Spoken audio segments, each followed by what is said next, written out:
Assalamualaikum. Hai murid-murid tahun 6. Kita berjumpa lagi bagi perbincangan dan pembetulan untuk soalan penilaian sumatif matematik tahun 6 untuk bahagian yang kedua. Adakah murid-murid sudah bersedia untuk perbincangan kita pada hari ini? Bagus. Baiklah murid-murid, pada hari ini kita akan berbincang dan membuat pembetulan bagi soalan 11 hingga 20 yang telah dijawab dengan kurang tepat oleh murid-murid. Jadi hari ini kita akan beri perhatian dan fokus kepada soalan dari soalan 11 hingga 20 sahaja.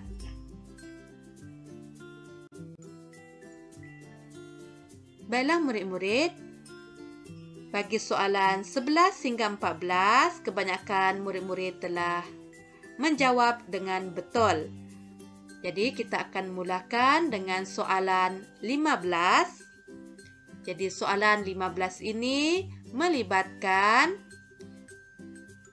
operasi atau konsep kadaran. Jadi kita lihat kepada soalan 15 ini terlebih dahulu. Rajah 8 menunjukkan jisim dan harga sekampit beras. Jadi di sini ada dua maklumat, yaitu jisim dan harga. Jisim ini maksudnya berat dan harga. Jadi sekarang diberi jisim yaitu 10 kg, yaitu bersamaan dengan Rp24 harganya. Jadi 10 kg ini bersamaan dengan Rp24. Soalan minta berapakah harga bagi 3 kg beras. Jadi sekarang kita kena cari 3 kg bersamaan dengan berapa harga. Jadi di sini adalah konsep kadaran. Kita membandingkan menggunakan nilai yang sama, yaitu kita kadarkan jisim dengan harga. Jadi bagi menyelesaikan soalan seperti ini, kita telah bincang, kita pernah buat soalan seperti ini, yaitu melibatkan kadaran. Jadi pastikan yang kamu cari itu berada di sebelah kanan di bawah ini. Kalau cara ini lebih mudah, pastikan yang kamu cari itu berada di sebelah kanan paling bawah. Jadi macam mana kita nak selesaikan? Kita akan mulakan di atas ini, kita akan bahagi. Jadi anak panahnya dari kanan ke kiri. Jadi 24 dibahagi oleh 10. Dan jawapannya nanti kita akan darab dengan 3. Jadi kitarannya adalah dari kiri ke kanan, kemudian atas ke bawah. Untuk kita dapatkan jawapan harga ini. Jadi kita akan selesaikan bersama-sama. 24 dibahagi oleh 10. Maka kita akan tuliskan langkah kerjanya. 24 ini dibahagi oleh 10. Maksudnya 24 berada di dalam rumah. Bukannya berada di luar rumah. Kerana 24 dibahagi oleh 10. Maksudnya 10 itu berada di luar. Jadi sebenarnya kamu boleh guna ayun titik, tapi cikgu nak kamu faham dalam bentuk lazim juga. Jadi kita selesaikan bersama-sama. Jadi kita akan gunakan 2. 2 darab 10 kita akan dapat 20. Kemudian kita akan dapat baki 4. Jadi tiada lagi nombor di sebelah ini untuk kita bawa turun. Kita tak boleh ada baki. Kita mesti bahagi sampai habis. Jadi kalau bahagi sampai habis, maka kita akan keluarkan titik perpuluhan. Apabila sudah ada titik perpuluhan, kita akan letak sifar sendiri. Jadi sekarang kita ada 40. Jadi apa darab 10 dapat 40? Yaitu 4. 4 darab 10 kita dapat 40. Jadi kita tolak 40. Sifar tolak sifar dapat sifar. 4 tolak 4 dapat sifar. Jadi kita gantikan dengan titik. Jadi tiada lagi baki Maka 2,4 ini kita ambil, kita darab dengan 3. Jadi 2,4 darab 3. Jadi 4 darab 3 kita akan dapat 12. Jadi di sini, di belakang ini dia berakhir dengan 2. Jadi kita tengok balik dekat jawapan A, B, C, D ini. Yang mana jawapan yang tidak logik, kita boleh terus potong. Jadi C ini tiada 2, maka C ini salah. D ini pun tiada 2, maka kita boleh terus potong. Jadi tinggal A dengan B. Jadi sekarang kita akan teruskan. 2 darab 3 kita dapat 6. 6 tambah 1 kita dapat 7. Jadi perpuluhan, ada 1 tempat perpuluhan. Jadi titik ini kita letak di antara 7 dengan 2. Jadi jawapannya adalah B, yaitu RM7.20. Jadi maksudnya 3 kg beras bersamaan dengan RM7.20 harganya. Baiklah murid-murid, seterusnya kita lihat kepada soalan 18. Jadi soalan 18 ini dia hanya bagi pecahan seperti ini, tak ada arahan diberikan. Tapi murid-murid kena lihat jawapan yang diberikan semuanya dalam bentuk apa?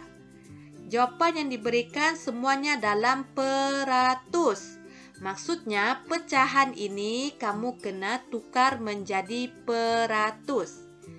Jadi kalau nak tukar jadi peratus, kita kena darab dengan 100%. Jadi 4/5 darab 100% sama dengan, jadi kita akan darab. Di sini cikgu akan mencongak, jadi kita akan selesaikan 5 dengan 100 ini terlebih dahulu. Jadi 5 darab apa dapat 10? 5 darab 2 dapat 10. Dan sifar ini 5 darab sifar akan dapat sifar. 5 darab 2 dapat 10. 5 darab sifar dapat sifar. Ini cara mencongak pantas. Kerana apabila soalan objektif, kita kena buat secara pantas.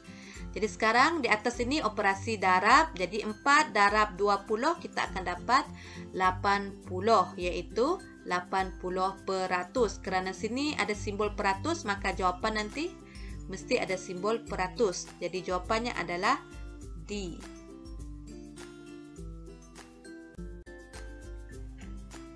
Baiklah murid-murid, seterusnya kita lihat kepada soalan 19. Jadi soalan 19 ini juga melibatkan pertukaran unit. Unit antara minggu dan hari. Jadi kita kena keluarkan dulu rumus pertukaran. Jadi kita kena keluarkan minggu kepada hari. Jadi 1 minggu ada 7 hari. Jadi kita darab 7. Jadi di sini kita nak tukarkan minggu jadi hari, kita darab 7, maka yang belum jadi hari itu kita kena tukar. Jadi di sini kemudian kita kalau kita nak tukar balik bahagi 7. Jadi kita tak ada guna anak panah yang di bawah ini sebab kita bukan nak tukar hari kepada minggu, kita nak tukar minggu menjadi hari. Jadi kita akan guna anak panah yang di atas ini. Jadi sekarang 7 minggu ini kita akan potong, kita akan tukar jadi hari. Jadi 7 ini tadi kita ambil, kita darab dengan rumus pertukaran, iaitu darab dengan 7 juga. Jadi bersamaan dengan 49 hari. Jadi 7 minggu ini bersamaan dengan 49 hari. Jadi apabila ini sudah hari, ini pun sudah hari, maka kita boleh tambah. Jadi 49 hari kita akan tambah dengan 6 hari. Jadi sebelum itu kita lihat kepada logik jawapan terlebih dahulu. Jadi di sini A, B, C, D kita dapat lihat A ini tak logik kerana jawapannya 13 hari. Sedangkan kita sudah dapat lebih dari 13 iaitu 49 hari. Jadi A ini kita boleh buang. B ini pun tak logik kerana jawapan 7 minggu 49 hari. Kalau tambah dengan 6 hari jawapannya lebih besar. Jadi 49 hari ini pun tak logik. Jadi tinggal C dengan D. Jadi kita akan selesaikan 49 hari kita tambah dengan 6 hari. Kenapa kita tambah? Sebab dua-dua ini unitnya sudah sama. Jadi kita boleh kumpulkannya menjadi hari. Tak perlu ada dua nilai untuk hari. Kita boleh kumpulkannya menjadi satu. Jadi sekarang kita akan tambah 9 tambah 6 kita dapat 15, 1 tambah 4 kita dapat 5. Jadi jawapannya adalah C, 55 hari. Baiklah murid-murid, sekarang adalah masa untuk murid betulkan kesilapan yang telah dilakukan. Jadi murid-murid lihat balik kertas soalan masing-masing. Kenal pasti soalan yang salah antara soalan 11 hingga 20. Kemudian buat pembetulan, tunjukkan langkah kerja. Jadi setakat itu saja pembincangan kita pada hari ini. Sehingga kita bertemu lagi. Terima kasih.